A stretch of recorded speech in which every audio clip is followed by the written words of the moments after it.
What's up, y'all? Welcome to another episode of Sweat Equity. In this episode, I'm going to be talking about the importance of art direction and world building.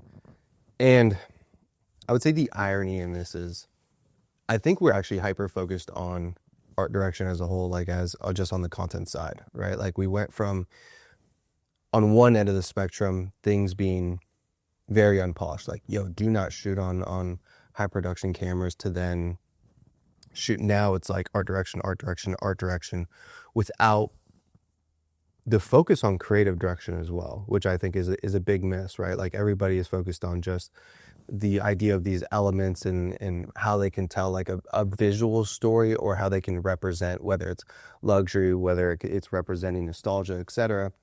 And don't get me wrong, like art direction is insanely important. This whole episode is going to be about art direction.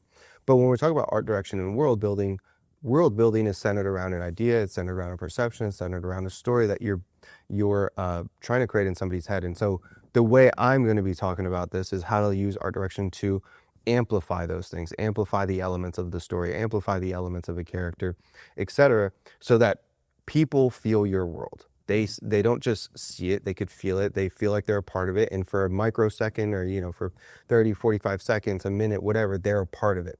And there's a lot of elements to that. It's not just like, hey, we want to feel nostalgic. Like we want this to feel nostalgic. Like, what is that brand, Sporty and Rich?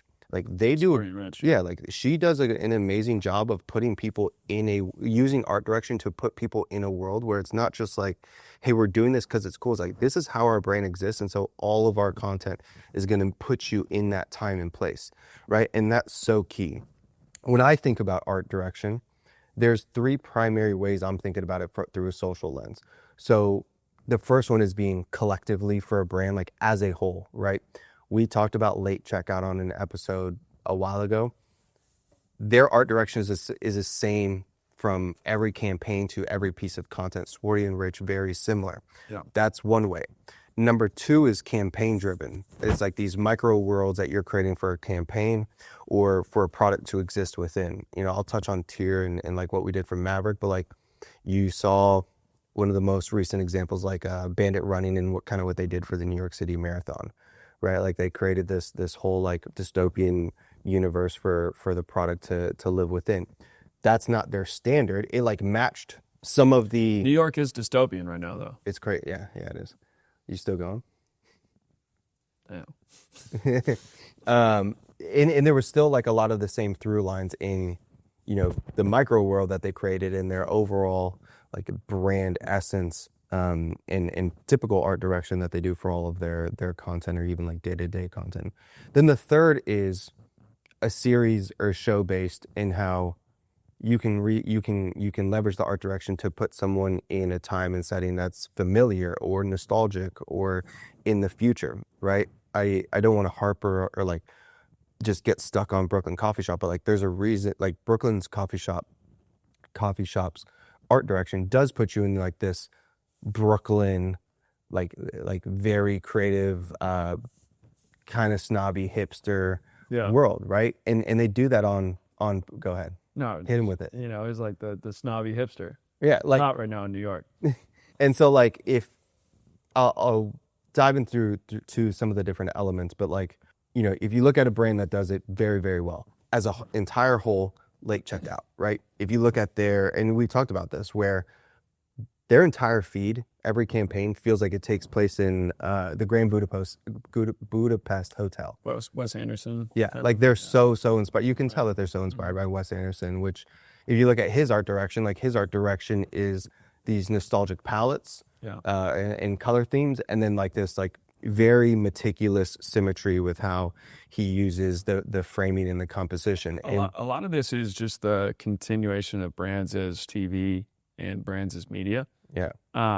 Think about how hard it would have been for a brand's art direction to really, really matter in like 1995. Like, yeah, you could have some hard advertisements, but their billboards or their adverts in a magazine, whatever it is, where now brands' art direction is like they're on equal footing with a creator. Yeah. Like every brand has an equal opportunity to show up on someone's feed like a creator does. And so when they're thinking about art direction, like just the level of attention it should be getting is huge. Yeah. You know? I I keep thinking about this recurring idea where cinema is making its way into social from an art direction lens Mm-hmm. and how things are shot. It's like that's where the skill is going to flow, Yeah. right? There's all these people who, AI maybe is like going to take away the VFX industry's jobs, right? It's like you can create something with Mid Journey that would have cost you $500,000 of production costs, all this human talent, whatever, create it in like 30 minutes. With AI, then maybe, where do those people go? Like, where do those skill sets go? Because there is still a need for like unique strategy and the ability to piece together different things, from a first principles place rather than like someone prompting it into reality. And I do feel like we're going to see a huge flow of cinematic talent into the branding and consumer world, because where else would their skill set go? Couldn't agree more. And so I think about like cinematic and the Hollywood-esque content is going to make its way more so to Instagram, eventually YouTube, but more so on the Instagram side. But then the way it's formatted is going to be more like TV. Yeah. And that's how you're going to kind of get these two worlds blending. And I think we're seeing that. Like dude, I think that this is a separate episode, and it will derail this a bit. But like, I do see a world too where more brands are going to be hosting or creating like 2-hour films. Mm-hmm.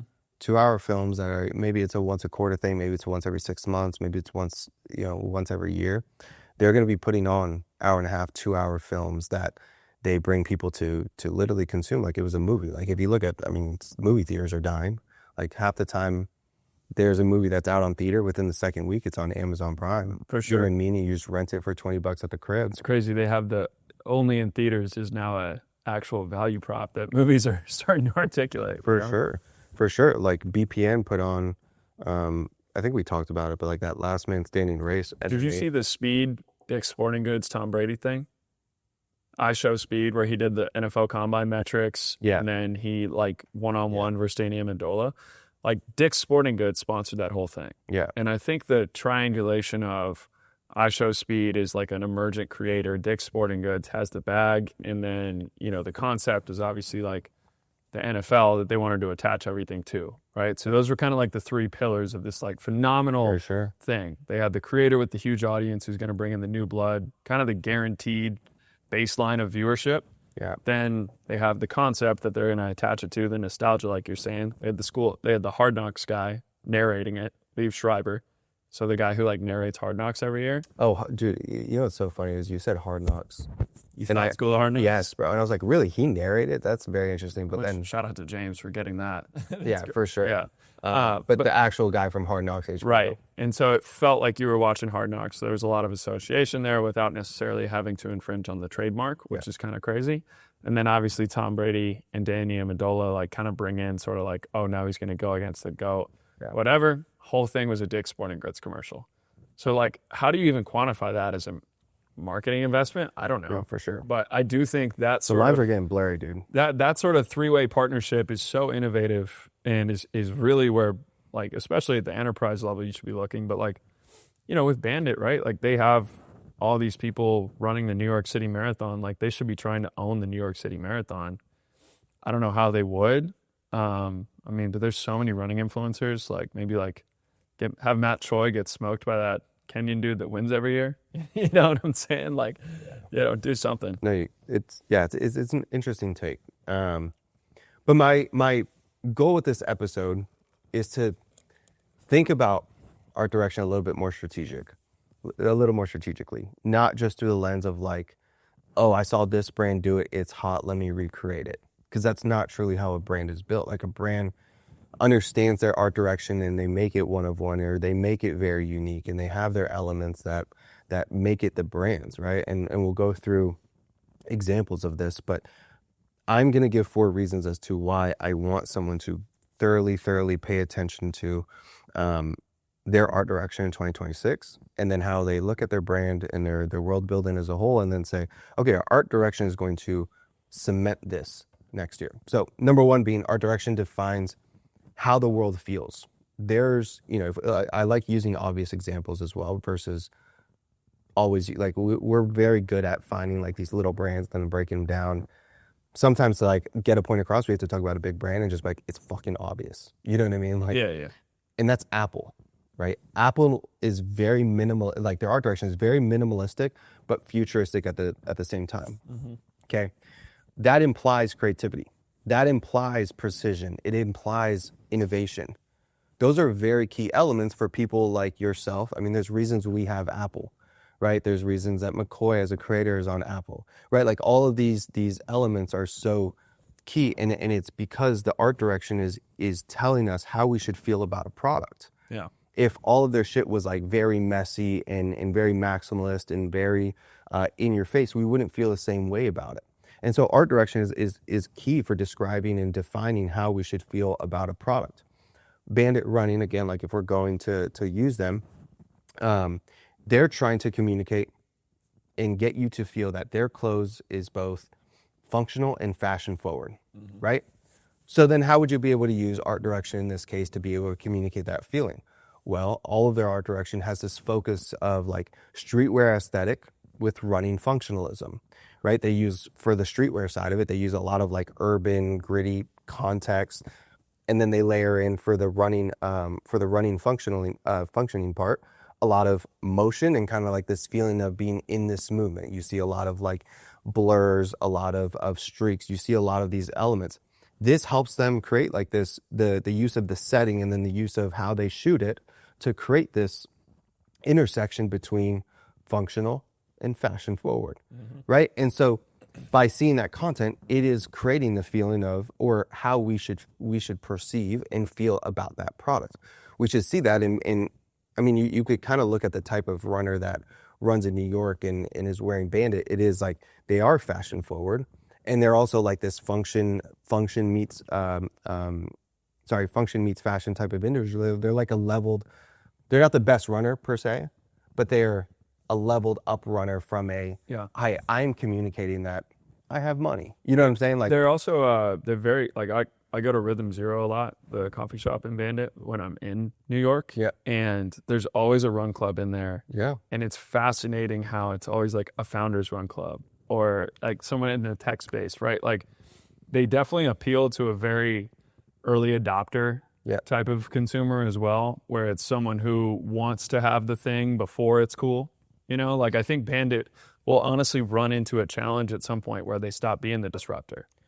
And how do you innovate at that point, right? Because all this art direction shit is cute when you're in the 20 to 50 million range, but once you start being the big dog on the block, like I think it'll be really interesting to see how they evolve there and meet the moment. Agreed. Because, you know, their core demographic will be looking for the next Bandit. Yeah. Because everyone else is wearing Bandit now, so they're cooked. They're chopped, like me at 30. Like what? I said they're chopped. Referring to myself as a chopped dunk, but that's also I feel you. TikTok brain, you know? I feel you. I was talking to someone that I hadn't seen in, I went to college with, and I hadn't seen in a minute. I ran into them at the gym. She's teaching now, and she was talking about like, what were they doing at the gym in Dripping Springs? She lives out like near me. Oh, she got a farm too? And anyway, she was telling how like the fourth graders are teaching her new vocabulary, right? And like when we were growing up, you'd call someone an F word, right? And she was like in fourth grade, they say zesty. She's like, I don't know what zesty is. And it was, dude, I was fucking crazy. No, I love zesty, like Cat, like Karl Anthony Towns. Yeah, zesty is big in the league. But I told her, I was like, no, zesty is more so like if you're clowning someone. You know what I mean? Like it's not as derogatory. Yeah, it's not. It doesn't hurt as much. Like it's like you do something that's a little questionable, like Brian, I was zesty. You would never call a truly zesty person. You know, you'd be like, yo, that was zesty. Yeah, you know, you let him zest. Let him. Otherwise, like zest away, Charles. Yeah. So I mean, you're wearing the most cropped shirt I've ever seen. I thought your belly button was gonna poke out. That's why I got the undershirt. Godspeed. Amen. All right. The second, actually, yes, me and one of the CEOs that we work with, like, we talk about that often. Like, 20 to 50, it could be an art project. You know what I mean? And then, like, 50 to 100, 100 plus, it's a lot harder because of the saturation. Totally. And, like, as much of a fan as I am. It's just the brand life cycle, right? I also think, you know, art it's happening with 24/7, like represent. For sure. Like, he's not cool. I mean, they're cool. they're Don't get me still wrong, very, but very they're cool. maturing, and Yeah. now it's like, well, as you mature, like you're still charging like 140 for like a workout t-shirt, bro. Yeah. Like you're not like streetwear anymore, you know? Yeah. Number two. So when you've done something over and over again, you create recognition and familiarity. That's very fucking powerful. So if we're spending 3 to 4 hours, depending on generations, right? Like 3 to 5 hours on our phones or sorry, scrolling through social, probably 6 to 8 hours on our phones. Recognition and familiarity should be something that you are literally strategically planning and trying to figure out how to leverage. It's not something that like you don't think about, especially when if I'm on Instagram for 3 hours a day, how much content do you think I consume? How many things do you think I scroll past? And so when we're thinking about this world where our feeds are flooded, you need elements of your world that people recognize. And I would say probably one of my favorite examples of this outside of like we're literally looking at brands is House of Errors. Like they create this familiarity with their art direction. Their art direction is like both minimal but narrative, right? From their lookbooks to the sets that they build that follow like the similar pattern as their lookbooks. It's like this mid-century inspired interior, right? Like they have this beautiful wooden wall in the background. It's this polished wooden paneling. And then they have like this deep blue carpet on their, on the floor where they do all of their lookbooks and they create a lot of like their campaigns in front of, right? And so it communicates this feeling of a timeless brand. But the thing is, when everybody's doing lookbooks from like this vertical or like overlays where take this concrete table and I put my shirt here and I shoot down, when everyone is doing that and I'm consuming for hours, it feels like the same fucking brand. Like there's no differentiation, there's no familiarity or recognition because now I'm just winning on the product trying to catch my attention versus you can use the familiarity and the recognition from doing something over and over again and like the expectation setting of that to leverage the familiarity in your content or from your content. And so that is key. That's another huge element. That's why, you look behind us and we're building these sets for my content, for Kind's content is like, you're going to see my set and know that the familiarity and recognition is going to get attached to that once I do it. I think you're already kind of doing that with your new style too. I think that's, if you keep hitting that for a while, people will like call out that that's your thing. Yeah. If someone else were to copy it. For sure. I mean, and we talked about this 3 weeks ago. Like I got called out for copying, I think Joshua Neal, or not, I think like Joshua, I was just saying, I think about his name, but like Joshua Neal on like the very, like one specific video, right? Like on how I hit the video. And now I got to find my own angle for it. Fine, we're doing it. But it's just like, that is the goal. Like the goal is to make something so familiar and something that gets recognized so easily that someone would call you out for it. The third, it communicates tone and emotion, right? If you want someone to feel a specific emotion around your product, whether that's aspirational, whether that's inspiring, whether that's like this whether it's happy, like sadness, etc., you can do that through the color palettes, through the lighting, all of those different elements. Like if you have dark saturated or desaturated tones, like you can evoke despair and tension. If you have you watched Ozarks? Yeah. Ozark's entire show, is moody. Yeah. It's dark. Like it never feels like it's 12 p.m. You know what I'm saying? Like it kind of always feels like it's blue hour, and it always feels like there's constant tension in that show. That's done intentionally through the art direction of that show. Like it's very, very intentional, and it works. Like that is one of the most, after episode 3, it is like hyper tension the entire time. Then another example, like you can use bright and high contrast palettes and like very, very bright and kind of like neon colors to convey optimism or energy. Someone that does an amazing job of this is Salt, S-U-L-T. Like I think, you know what I'm talking about, Drink Salt. Like, everything is this lime green. Yeah. And they're a much more, you look at an Element, you look at any of these other hydration brands, they stand like where they're all trying to position themselves either as performance or luxury.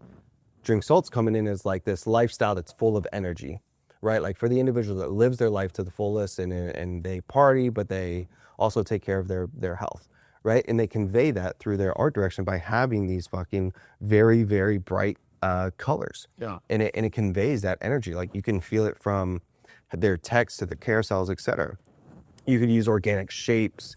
You can use a lot of that to like suggest warm and or humanity, etc. Like when for Tier, when we were shooting in the lab specifically, like we used, a lot of people use a spotlight to represent the sun, right? And like if you ever watch Doom, they'll use a spotlight in there to like literally mimic the sun and mimic energy. We used it differently. We used the spotlight in the lab specifically to communicate this desperate need of information and like this like maniacal focus from the scientist, right? So because of that, we didn't use orange. We used like that like warmer, cooler tones, like more blues, more deep blues, etc., to communicate like that this scientist is so hyper focused on this individual that there's a spotlight on them, right? And so we communicate that emotion of like this guy is desperate to find an answer through the colors, the lighting that we used on set. That's super key. Which is number 4, which goes into the 4th element of why you need to pay attention to your art direction and be obsessive about it, is like it supports the storytelling and it supports the characters. Our character for Tier specifically was an obsessive, maniacal scientist who is, when you think about a scientist, it's like, you know, there's the guy who, if you watch a lot of running shit, like is just walking around with a notepad. And it's like, yeah, that's cool, but that's not enough. That's not what we wanted our scientist to be like. We want to differentiate him. We want him to be literally crazy. He has notes everywhere. He's sweating. He's fucking intense. He's like yelling at the subjects, etc. Like we wanted that feeling. And so art direction here gives that narrative context to the environment and the characters. So everything for that he was doing was like, we used, even like the way that we shot things was like if we used a fisheye or a wide angle like very close to his face to like show how deeply focused he was on something, we used a lot of the colors and specific kinds of shots to evoke and support that storytelling and that character, because art direction really deepens world building, right? It makes each design choice meaningful rather than ornamental. And I think that is like the key line here, is like meticulously focus on your art direction. Every decision you make is meaningful. If you are just copying inspiration and you're just trying to do the next best thing, then your decisions are ornamental, meaning they're there to just be there because you think they should be there versus they need to be there. Yeah. Great art direction makes something feel like it needs to be there, because without it, the story doesn't come to life. And so, again, my whole plea to you and to anybody listening is that art direction, in this case as a brand, is the idea of taking the world that you want to build, the story and the perception you want to build, and making it in a way where people experience it every single time they consume your content, they read an email, they get an SMS from you. And on mine, like, pay attention to the brands that are doing it in a way that are extremely one of one. They're doing it in a way that if you copy them, it's obvious that you're copying them. I say the late checkout is an amazing example of a brand doing that, because if anybody copied their world, it'd be obvious that they're copied their world, from where it takes place to the characters, how they roll something out, how they talk, all of those elements. And so my plea for 2026 is not to be hyper focused on art direction from a we need to be cool layer, art direction from a have this dream and a vision for how this world exists. I'm going to give a lot of shits about my art direction to make sure that it exists how I want it to exist and how I want it to be perceived. Yeah. There's a fundamental difference between the two. It's one of those things where I think a lot of founders get really lost in like the revenue side, and you're really talking about love of the game type thing. Yeah. You know, this is like something that happens in your off time, right? Like it doesn't feel necessarily like work. Yeah.